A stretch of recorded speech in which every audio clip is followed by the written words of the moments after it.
Live, so Okay. Oh yeah, it says. professional. Let's see, make sure we're in gallery mode. All right, everybody, thank you for being patient with us. It's been a while since I've been here, so thanks for having me back.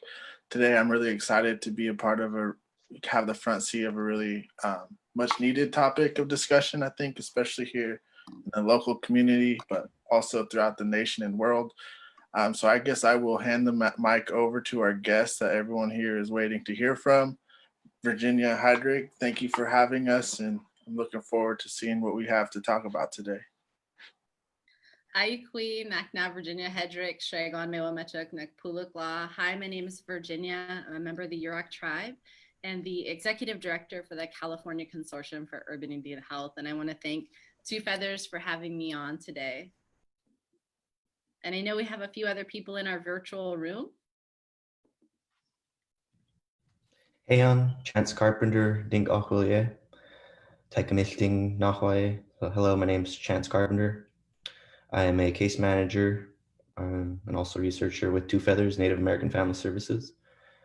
And I'm from the village of Taikamisting, and I'm Hoopa.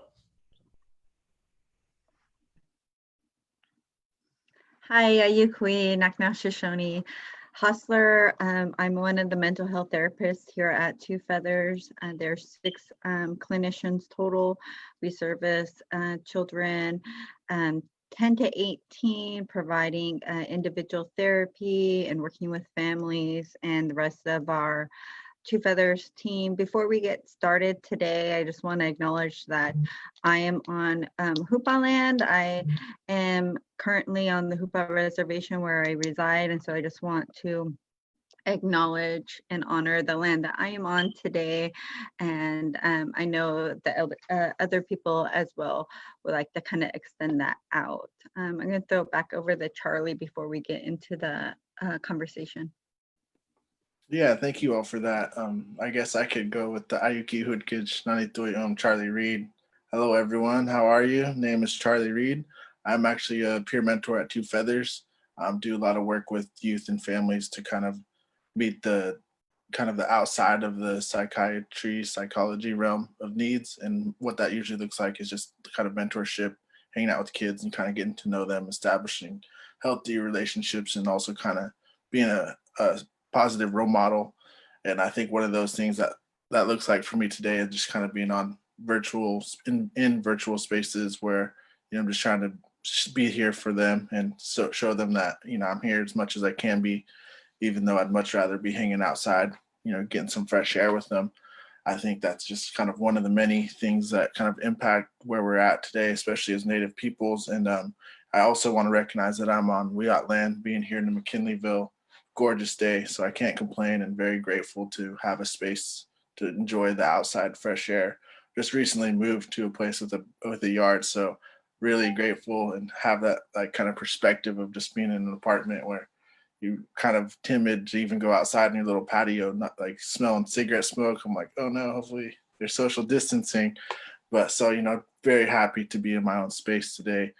And I'm not sure how we all want to kind of like get this ball rolling, but I feel like there's a lot in the discussion leading up to this conversation today. I was really excited to hear kind of the different talking points. And I also want to remind you that there's a poll in the comment section that would be awesome to see. Kind of, I'm not sure what's in there, but I'm going to check it out myself and see what kind of information we can gather just from this conversation. So I think I will hand it back over to Virginia and start this conversation. Yeah.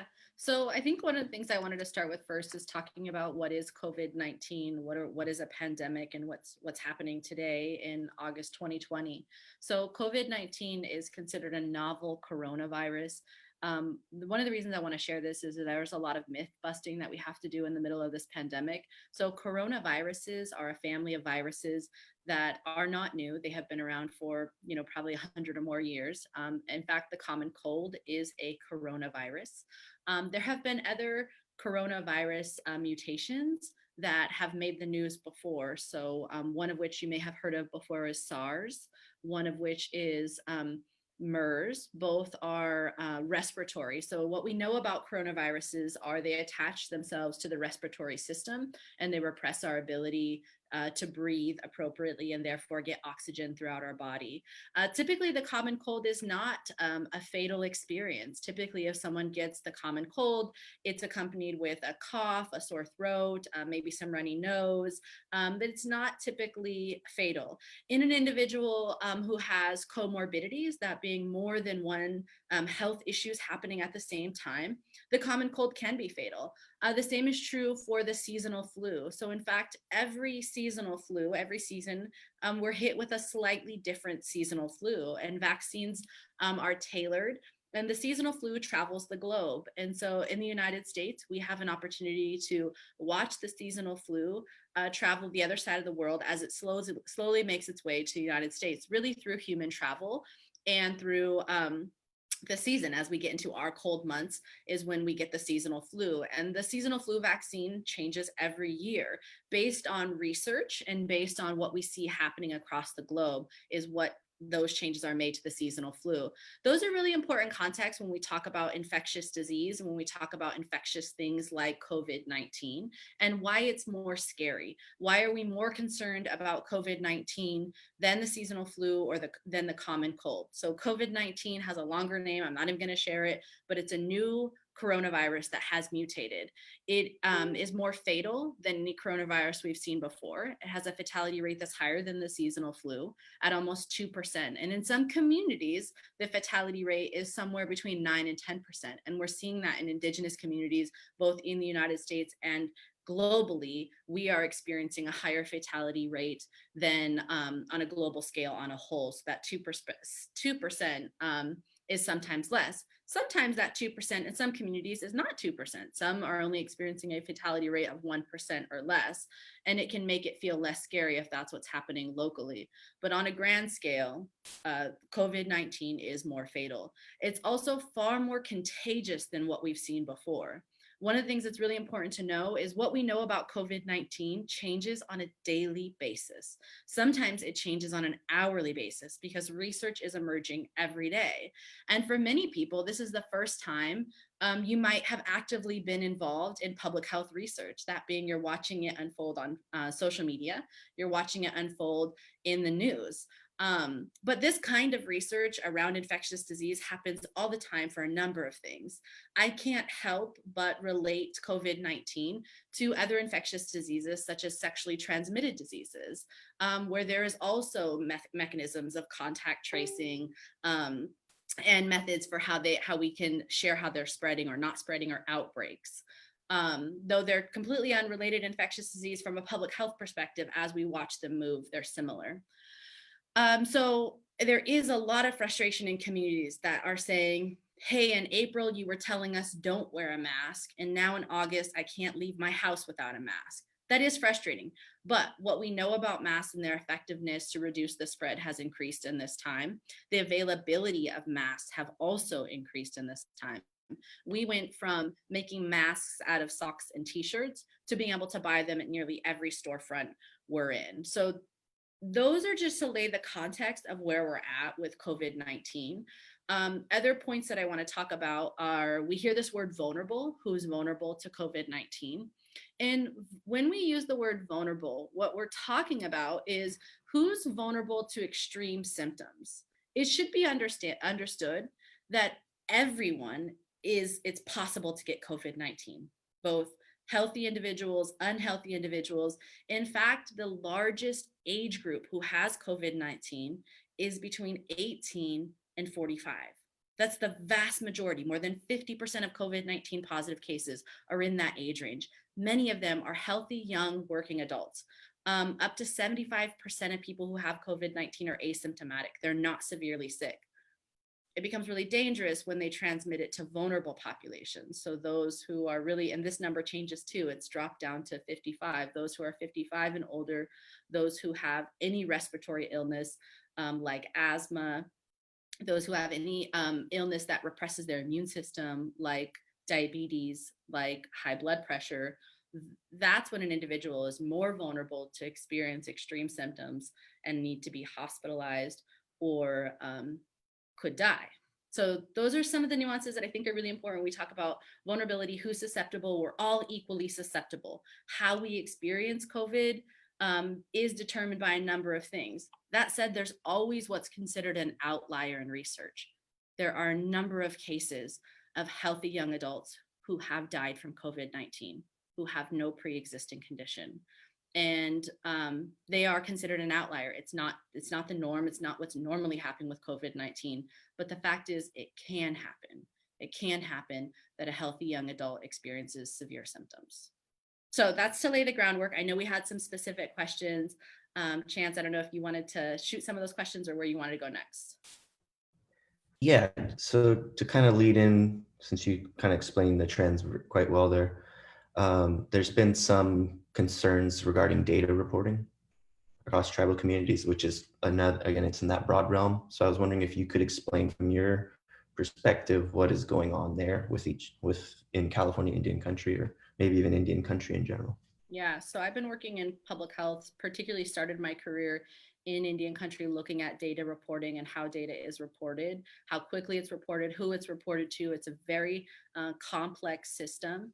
So in terms of COVID-19, when an individual has their test taken at wherever they're having it taken, if they're having it taken at their local Indian health program, more than not, that test is being sent out to an independent lab. Most Indian health programs do not have a lab on site, so they're contracting with a lab to process that test result. When that lab gets that test result, they're required to report it to the county. Then the county is required to report that to the state. So there's a couple of steps here. You take your test at your facility, that test result is then submitted to a lab, and then a lab returns the results to both your facility, who then contacts you. So there's a delay, there's a time delay in each step of the way. As testing availability has increased, it's not just the swab. So when we say testing availability, it actually doesn't have a lot to do with the swab. It has to do with the ability to test that swab, and there is a shortage of testing. There's also an increased number of individuals who are being tested because of the increased spread, which is slowing down all of these systems' ability to report back positives, negatives. There is what's considered the rapid test put out by a company called Abbott. You may have heard about it, the Abbott rapid test. There are early reports that the rapid testing could be inaccurate up to 50% of the time. That's not true with every Abbott test. What we've learned about the Abbott test is it essentially needs to be cleaned at a surgical level every time it's used. It's very, very, very sensitive. So if the individual whose test was run right before you tested negative and the instrument was not cleaned at a surgical level, you might also show as a negative even if you're positive. So it's such a sensitive test. That's why it's able to be rapid, but it does come with potentially inaccuracies in that test. It's a good measure, it's a good indicator, but it should be followed up with a test sample sent to a lab. That said, anyone who's experiencing any kind of symptoms should work on the assumption that you have it. In addition to that, we should all be working on the assumption that we have it. I have to behave in my daily life like I have COVID-19 because I could be asymptomatic and you could be asymptomatic. What you're experiencing as allergies could in fact be COVID-19. We're learning that children experience COVID-19 differently. They lose the sense of smell, they lose hearing, but they're not having this respiratory illness or they're not having fevers. So we should all be operating like we have it and treating our family and loved ones like we have it, wearing masks, physical distancing, all of those things. When you look at data reporting, there is always an asterisk in COVID-19 or any data reporting. If you're concerned about it, go to that footnote and read it. So when I earlier went to CDPH, it tells you the number of daily tests as reported. That doesn't mean necessarily that in one day there was 1,000 positive tests. It means that there was 1,000 reported positive tests. That 1,000 could have happened over a couple of days. Well, one thing we can say is that delay in reporting is pretty consistent.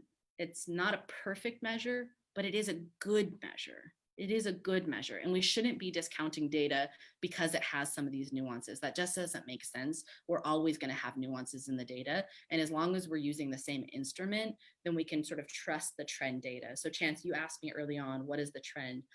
We have been on an upward trend since March, since the World Health Organization declared this a pandemic. It has been a slowly crawling up.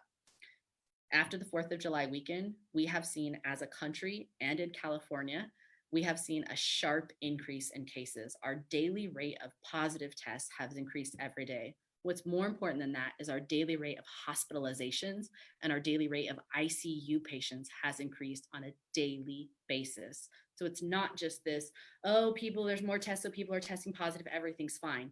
No. More people are in the hospital every single day. More people are in the ICU every single day. In terms of our fatality rates, we have seen those sort of dip.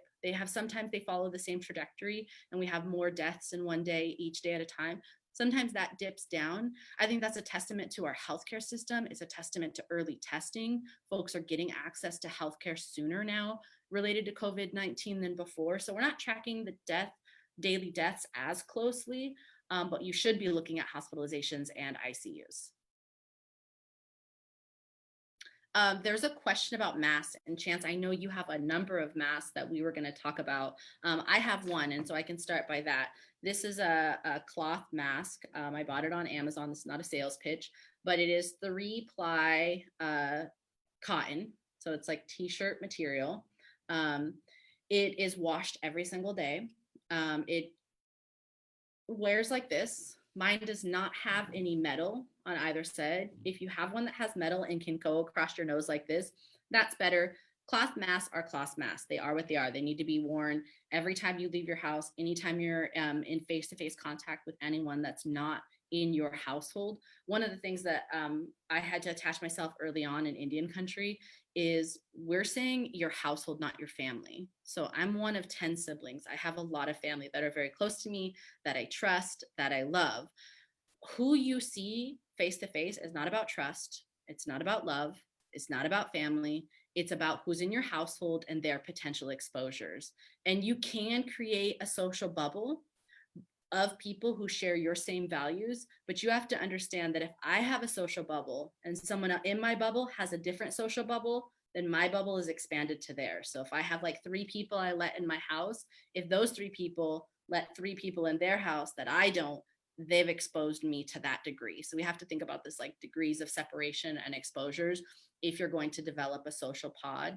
In some tribal communities, we have thought that maybe the whole community would be a bubble, and we're seeing those bubbles sort of burst, and that hasn't been the case. We should have never assumed that an entire community, an entire county is completely safe. People are moving, and there's a lot of research on moving with COVID-19. One that I check often is our cell phone movement. So cell phone companies were able to track where people's cell phones are moving as a measure of movement. And since June, we have moved more in June and July than any other time in the pandemic. And really in the last 6 months prior to that, people are moving all the time. They're driving up and down the state, they're flying places, and we can see that based on cell phone usage. Chance, did you want to show some of those other masks and we can talk about them? Yeah, so the second one, we'll just move up the scale here. If you wanted to explain this, I think while I'm talking, it goes to my camera, and then you can talk if you want to. So Chance is showing a surgical mask. I don't know what's showing now, me or him, but a surgical mask typically has the metal insert that I shared earlier. So it has a better fit around your nose, which doesn't allow as much out. It also doesn't allow as much in. It's considered hospital grade material. So its filtration is sometimes better than a cotton mask, but not always. It is disposable. It's meant to be used one time and then discarded. So 24-hour use and then thrown away. It should not be reused. Regardless of whether you have COVID-19, that mask is filtering out aerosols that could be expressed by someone who does have COVID-19. So it's a dirty mask and needs to be thrown away. The cloth mask can be washed every day and should be washed in hot water to filter out, to clean any potential bacteria that could be on it. In the really hot months and in the desert areas, we are seeing people wet their masks to try to cool themselves. That's not a good idea. When you have a moist environment like that, you might have other bacteria grow and you could have develop a different respiratory issue unrelated to COVID-19. So don't wet your mask. Chance, you have another one you wanted to show. Yeah, so this is moving up the scale again. This is the N95. So an N95 is a particular grade. That's why they're called N95s. They don't always look like this. Sometimes you'll see them look more like a beak. There's also the KN95 that is often used in dental visits and dental office. It's a little bit different grade, but N95s have the best layer of protection between two individuals. It's often what you'll see in a clinical setting is individuals wearing an N95. When you're in surgery and you're most vulnerable, everyone in that room is wearing an N95 to protect the patient and yourself. One of the issues, one of the reasons in public health we haven't been able to say everybody get a box of N95s is they are also disposable and need to be thrown away every day. Is there has been and continues to be a national shortage of N95s. So we're not able to adequately say that everybody should have an N95 because we will run out. The other thing that's really important to say about this pandemic, and I want to be careful with how I say this, is we have not hit our traditional flu season. We have not, that traditionally is October to February when we have the flu season. And American Indians are at risk of dying from the seasonal flu 6 times greater than other races. So we're already vulnerable to the seasonal flu. So it's really important that everybody get your seasonal flu vaccine to prevent yourself from getting the seasonal flu. There is good reason to believe that COVID-19 will thrive in a seasonal flu environment for the same reasons, unless we are in a shelter-in-place environment. One of the reasons why the seasonal flu, it's colder, it's damper, our kids have returned to school, so we have a lot of mixed bacteria all in one space, and we see the seasonal flu begin to surge in October, November, and December. We have more family gatherings. We have holidays during that time where people are indoors for those holidays, which increases the spread of infectious disease like seasonal flu. So we believe in public health that COVID-19 will also thrive in that same environment. And as community people, as family people, we have already had to struggle with a whole summer without ceremony, or ceremonies looking very, very different than what we're used to. And we need to look forward to this fall and this winter as also being very different, and how we should begin to prepare that we may not be sitting at the same harvest tables that we typically are, or the same winter solstice tables, or in other cultures, Thanksgiving or Christmas tables that we're used to, because COVID will be really have a thriving environment at that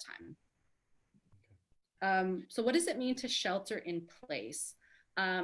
We should think about this like a wildfire. So when there's a wildfire, folks are asked to stay in your home and be ready to potentially leave your home at any time. In this infectious disease pandemic, it's actually a little different. What we're asking people is to stay in your home and be ready to stay in your home for up to 14 days or even a month. The Red Cross has issued some guidance on what does it look like to prepare for this emergency. One of the things that we should be thinking about is prescription medication. If anyone in your home is on prescription medicines, you should be holding a 30-day supply of your prescription medicines. In the event that someone in your household were to get COVID-19, you would really need to shelter in place. One of the incredible things about Indian country is we take care of one another. So it could be that you're able to rely on door drop-offs from family, from the Indian Health Program, from your tribe. And that's not happening all over the place, actually. In many urban Indian communities, we've seen nonprofits and some grassroots organizing happening to make sure that that is happening. One of the most incredible initiatives I see happening is in Rapid City, South Dakota, and the He Sapa Voter Initiative are delivering local traditional foods, medicine, and household cleaning supplies to families who test positive for COVID-19 on the condition that they will quarantine for 14 days.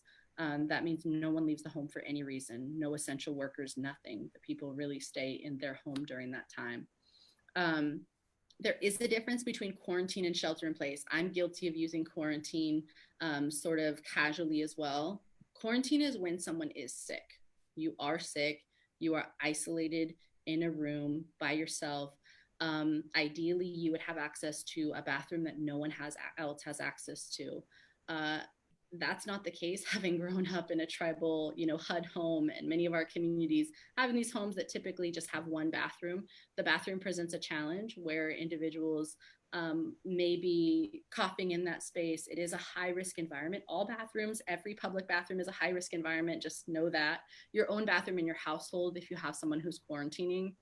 It presents challenges in communities where we have multi-generational households living in one house, where we have more than 10 people living in a house. So a lot of the messaging that's come out on COVID-19 is very middle class centric. It assumes that people have their own bedroom and their own bathroom. And that's really not the case in Indian country. We are sharing bathrooms and we are sharing bedrooms. So families should have a plan for how they will handle it if an individual in the home has COVID-19, how they can help that family member quarantine.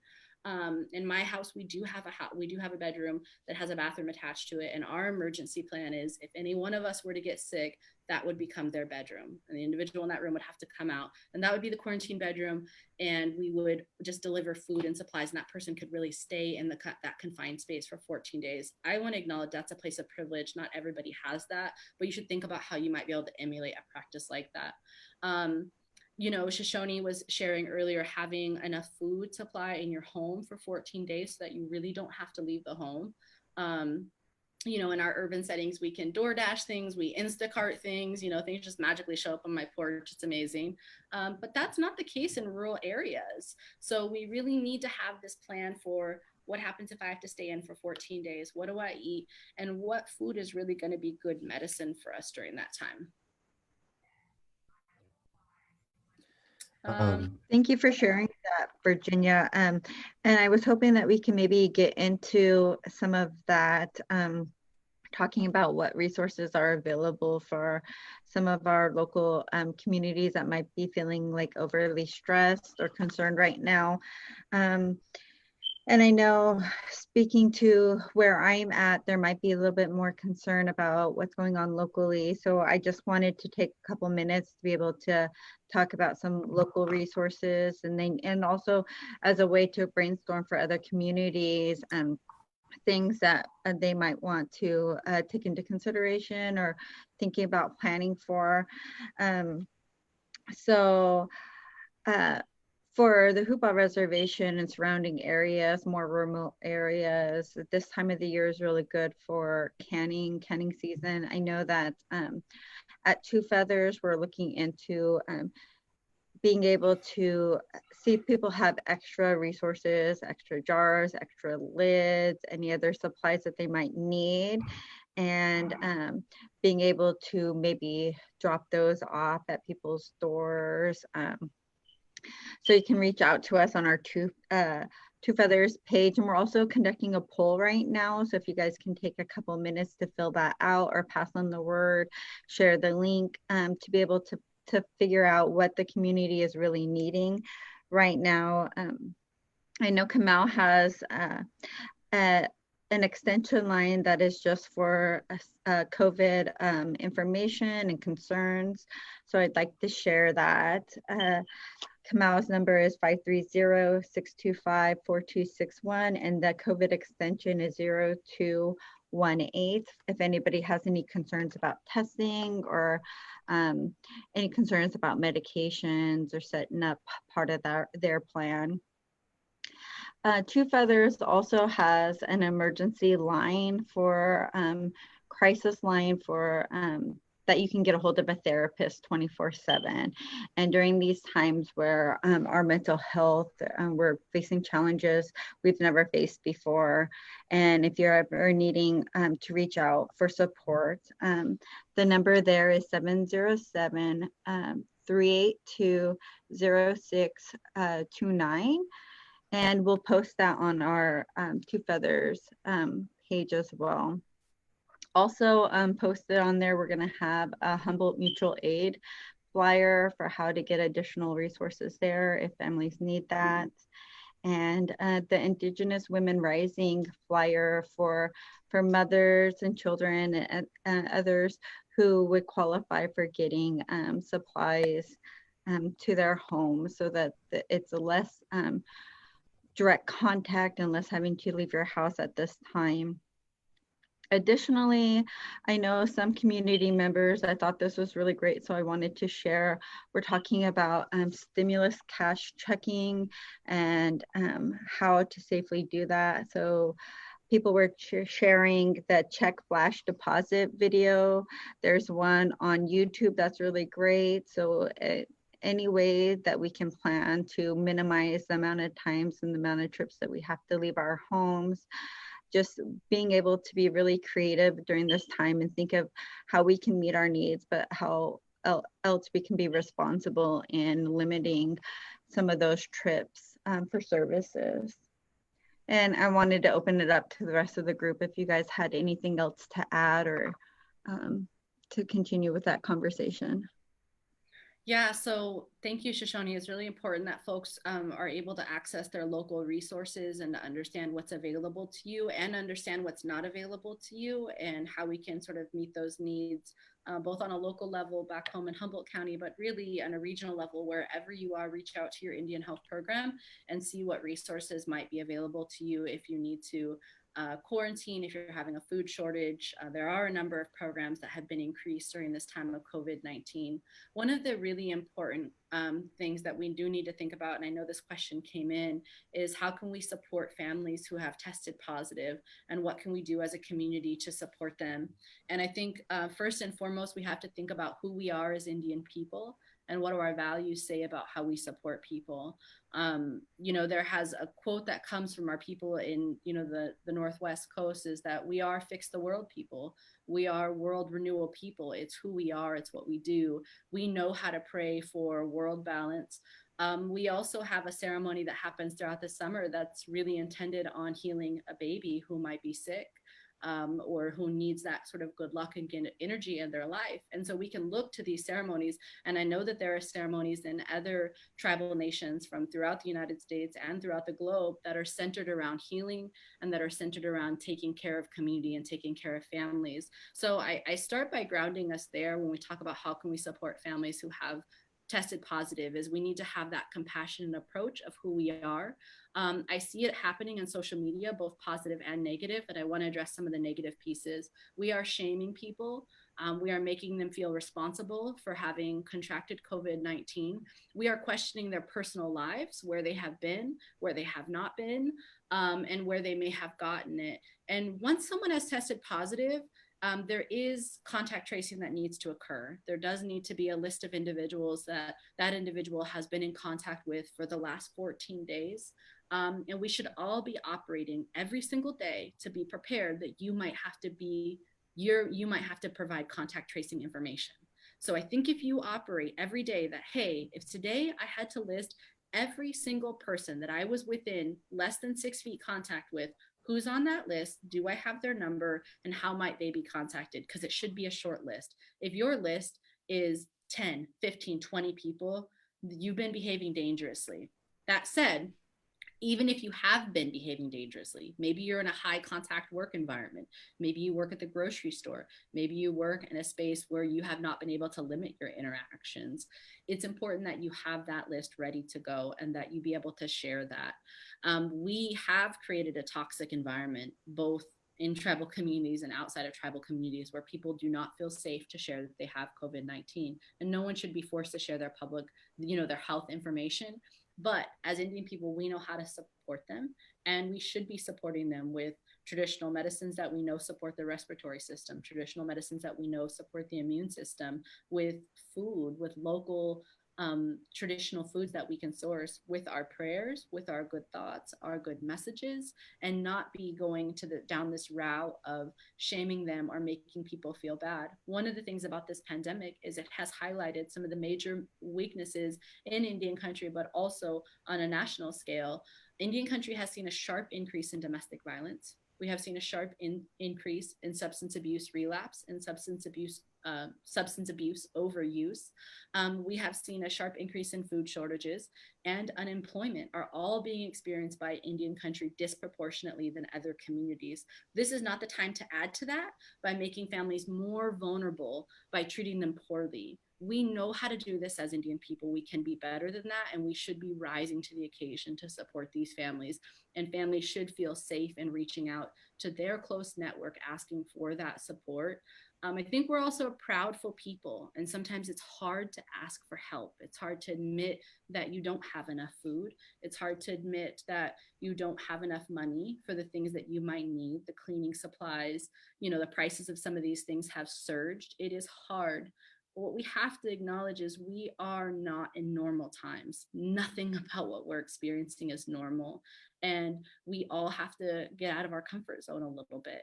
And we have to be willing to ask for help, because things are different. And we should, once you put your mind there, that this is a different circumstances, we're playing by a different set of rules, and we're trying to apply what we know as Indian people, how to be good people in these times. And we do have practices we can reference. I was in a conversation this morning, and I was thinking about, you know, at jump dance, during our world renewal ceremonies, we have our toth, we have our sweat house men, and we don't touch them. We don't hug them. They have their own stools they sit on. We, in many ways, have physical distancing practices from these men who are in this very vulnerable state. And we all need to consider that we are all in a very vulnerable state. You know, people's mental health needs have increased during this time. We are very isolated. We have not had the social interactions that we as humans, we as Indian people are used to having. And so we need to acknowledge that and sort of be aware about, do some self check-ins, do some check-ins with your kids to know how they're feeling. And if things don't feel right, or people are acting differently, it's important that we notice that, hey, that's a little different, and, you know, ask how people are doing, and make that phone call, write the letter, is really important. So those are some of the ideas that I think about in terms of how do we support families to ensure that they can safely quarantine, that they have all the resources that they need, and that they're being met with compassion and prayer.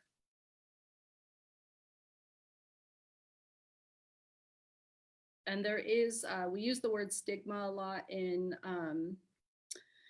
public health. There's stigma associated with Hep C. There's stigma associated with other infectious disease where people don't want to share.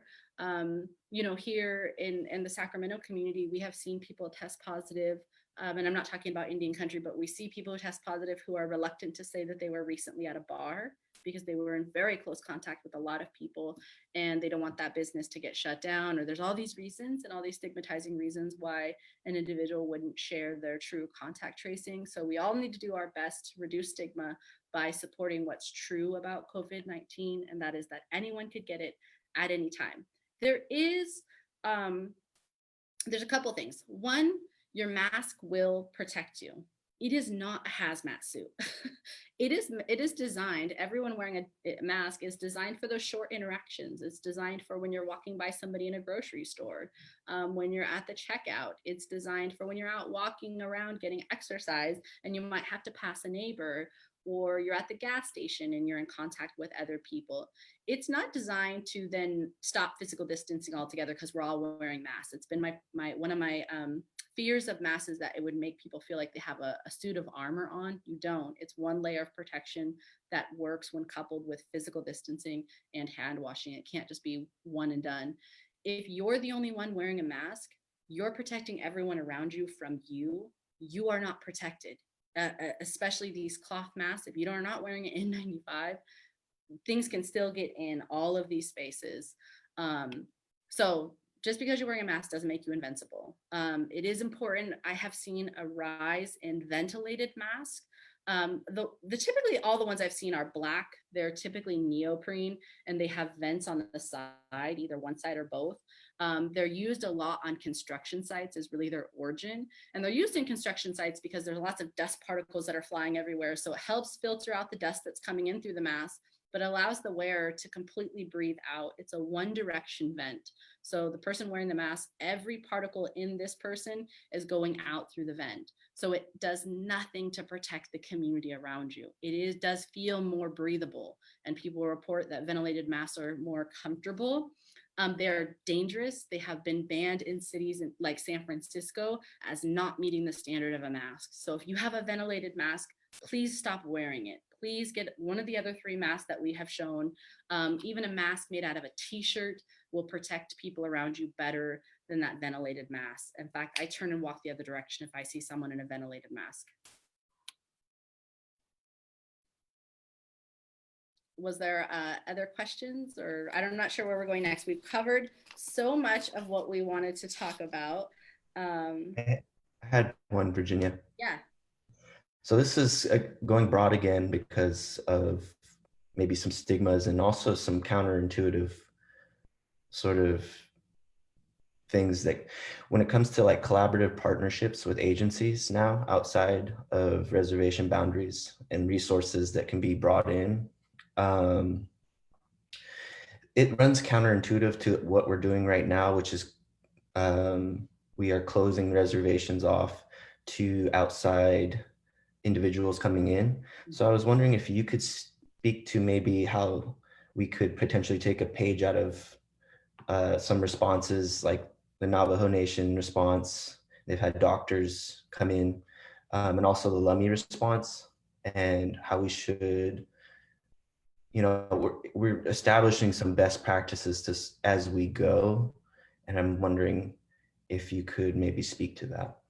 Yeah, there are safe ways to interact with other people, right? So when we meet outside, if other agencies were going to come in to set up, tents or outdoor testing areas or food distribution, it's best if they're outside, literally in an outdoor space, not indoors. If those individuals who are coming on tribal land are wearing masks, are not staying locally, or themselves have tested negative for COVID-19 and are not symptomatic, there are ways. It does always present a danger anytime you bring outside people into any community.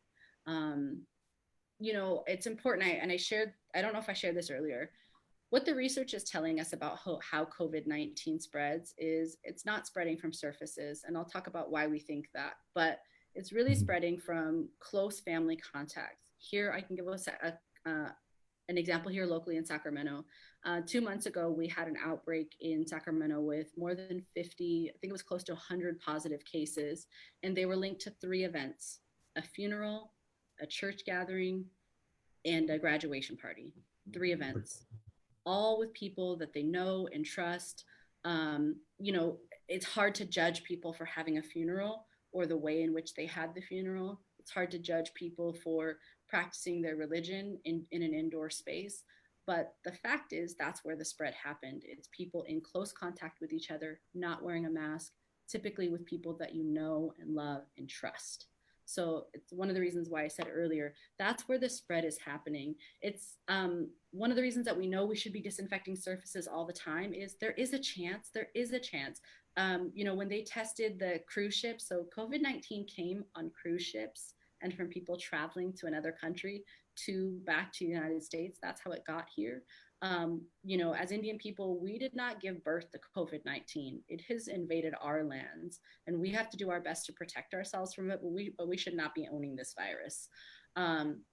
Anyways, when they came in on these cruise ships, they tested the surfaces of cabins where individuals had stayed in, who were COVID-19 positive.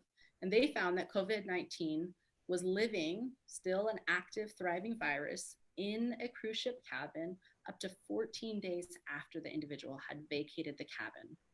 That's how that research is how we know how contagious and how strong this virus is.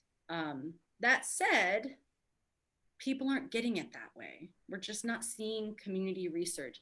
It is important to disinfect surfaces and grocery carts and checkout stands. It's super important, but you have to do your part. And it's this old saying, and I wish I could credit the person who told me this, we have to meet our prayers halfway. So we can pray for health and wellness. We have to meet them halfway. We have to do the physical distancing. We have to do the hand washing. We have to wear the mask. We cannot pray for one thing and do nothing about it, right? You can't pray for $100 and then do nothing to get $100. Like, you have to work for it. You know what I mean? You have to do the things to achieve that goal. And the fact is, even if you do everything right, you could still get COVID-19. And I think that's what's really frustrating to people. It's very disheartening. But but the research tells us that the odds are in your favor, more than 90% in your favor, that if you're following all of these things rigidly, you can protect yourself from COVID-19. It's easy to look at your neighbor and see all the things your neighbor should or shouldn't be doing, but this is a really time that we should be focusing inward in our own households, in our own families. What am I doing to protect me and my family inside my house? How am I being supportive of relatives? Am I reaching out to them? Am I having those FaceTimes? It's a time of personal accountability and responsibility. I think it's been a gut check for all of us about how we practice our own spiritual belief, right? Because we're so reliant on these ceremonies that some of us have forgotten how to pray in our own homes and our own backyards, burn our own medicine, sing our own songs in a way that we haven't had to before. So that's sort of the upswing of this, is we have a real opportunity in this vulnerable time to look inward and do some self-work on how we be better people in our own homes and in our community.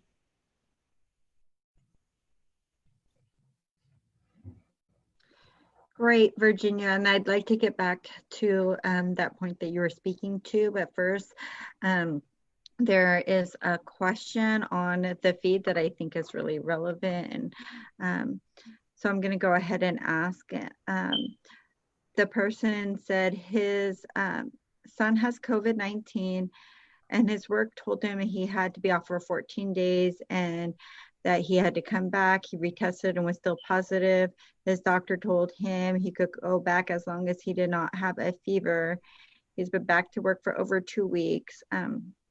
But his friends still don't want to interact with him. Is it okay to reestablish contact is what the question is. So if his friends don't live in the household, no, we shouldn't be reestablishing close contact with anyone who doesn't live in our household. You can get COVID-19. We're seeing it in Wuhan, China. So this virus originated in this place in China called Wuhan and in the villages around Wuhan. People who had COVID in December in Wuhan, China are getting it again and can get it again, which is very dangerous. Typically in an infectious disease, there's an assumed immunization from it if you've had it before, such something like, say, chickenpox. Typically people only get chickenpox once. Some people get it twice, but it's unlikely.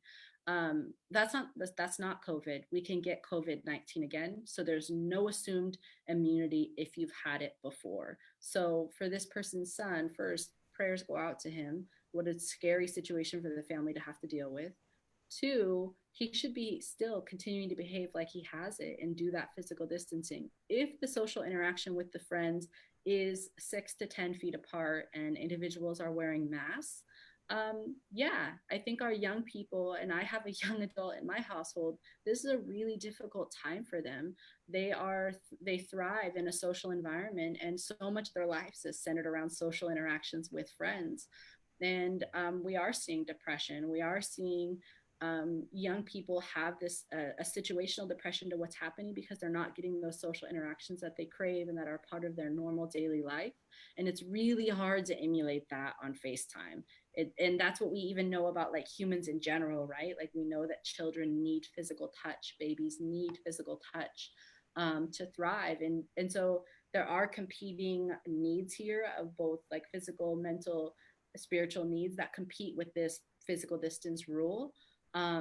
So the recommendation to the son would be absolutely continue to physical distance from coworkers and from friends, because this individual could spread it again. And there is a lot of questions about how long someone should quarantine, because sometimes that respiratory, we're seeing that potentially people will have lifelong impacts from COVID, scarring on their lungs. It may change how their system operates. All of this research is emerging. I don't want to share it all because, who knows, in another month it could change.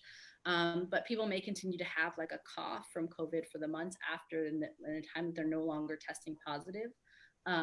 But it's important that we all, again, assume that we have it and that we're operating from that space. Great. And then in getting back to that topic of finding that strength within, changing some of the patterns that we have set in those competing needs of our mental, spiritual, physical well-being, I kind of wanted to talk about ways in which we can do that in our home and promote some good mental health practices at home. And if we do have to be quarantined in our homes, talking about journaling as a way to both reflect on what is happening to us and as a way that we can either process it individually or choose to share that with our loved ones or our family or friends at any given moment. We would have that available. And different ways of journaling. There's an emotion-focused journaling where you are recording what has happened to you on a daily basis, based strictly on your emotional reactions to things. There's a bit-focused journaling, which is recording, like it's more like a daily diary or log of recording exactly what's happened to you, event by event, and who was there. That could help with some of the tracking. The thematic journaling is focusing on specific themes in your life or things, how they tie together, how you see things interacting, and the main themes that are important to you in your life. So that's another way of journaling, highlighting those themes. There's a chronological journaling, which is talking through your day, exactly how it has happened. And you can choose to put emphasis on emotions if you would like, but it typically highlights all of the interactions of your day. There's a relational journaling, which is speaking to specific relationships in your life and having a time to reflect on those, which might be very beneficial right now, given the limited contact that people are having. It gives us a lot of time to reflect on the dynamics within those relationships and how beneficial they are, and how, what might need to change or what we could build upon, what are the strengths of those relationships. And there's a meditative journaling, which is speaking to if we're spending time meditating during our day as a way to relax and center and really be focused on the present moment and what is going on with us. Then recording what that experience is like for you, and whether they're guided meditations and what is helpful and also what is unhelpful, because not everybody benefits from meditation. So it's very individual. And then there's a positive emphasis. So a cathartic journaling can be a focus on negative or positive emotions, whatever that strong emotional urge is within yourself. That's a way of recording and journaling.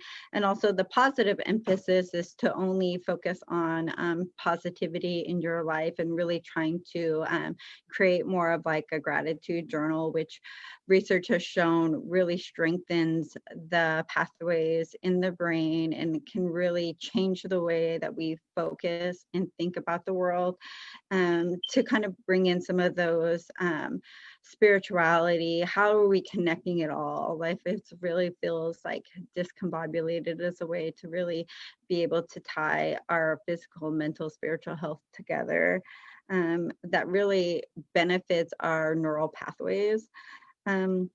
And also being able to, not everybody can write and not everybody chooses to express themselves in written form. So journaling can also be something that you put an artistic spin on. It can be, maybe you're doing a picture journal, or maybe you're doing paintings, or maybe you're doing interior design, and maybe there are ways in which each family member can incorporate something into that journaling piece. And then at the end of this, you have your experience in a collective form to be able to either share or process individually.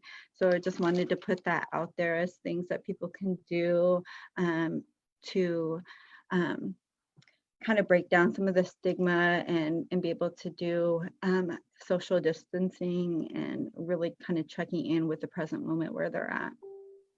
Yeah, and I think I love the idea of journaling. In addition, is writing letters, right? Our elders are feeling really socially isolated. Many of them struggle with this technology of, FaceTiming or video messaging. But they come from a generation who write letters. I grew up downriver, right? I didn't have a phone. I was recently home and my dad presented me with this box of letters. And I was like, oh my God, I used to write letters. I had pen pals like in Mexico and Arizona and Oklahoma from like being at a JOM or a Unity conference. And I'm like, my kids are missing out on this. Like, man, we need to like breathe life into pen pals, because reading these letters, they brought me back to a completely different time. It's so different than a virtual interaction. And I know Jill Sherman mentioned it on one of my lives, like, write your elder a letter, just send it general delivery. Like, post offices accept general delivery. Write their name down, send it general delivery. They'll get it. Like, they will accept general delivery, particularly in these rural areas. So just as a follow-up to the power of the written word, do it. Write the card, send the letter, send it to family. My kids love mail. Like, they open my mail. It's so irritating. They love mail. Like, I don't know what it is with kids. They love mail too. So I have a friend who sent my kids like all these random stickers and cards, and they were just like, there's stickers everywhere now. But it was so fun. Just this really simple little gesture of getting a card from a stranger was really awesome. So I do have to go, but I really want to just thank you all. Thank you, Shoshone, for your mental health perspective and being a clinician and a provider during this time. We all really are bringing so many assets to this time, and it's been a time where so many people have stepped up in so many incredible ways. I know it's easy to be deficit based, but really Indian country is doing some really beautiful things that have been so inspiring, social distance ceremonies, social distance powwows. And, Ashoni, I know that you're a group moderator for that. So thank you for your work on that. And thank you guys for having me today. It's been a VIP experience. So thank you so much. Thank you. And thank you all for joining us today. Just want to do a quick reminder of to fill out that poll. It really helps us distribute some of the resources that we are capable of doing. And write your elders a pen pal, check in with them, and just be a good relative and be safe out there. So looking forward to hearing from you soon.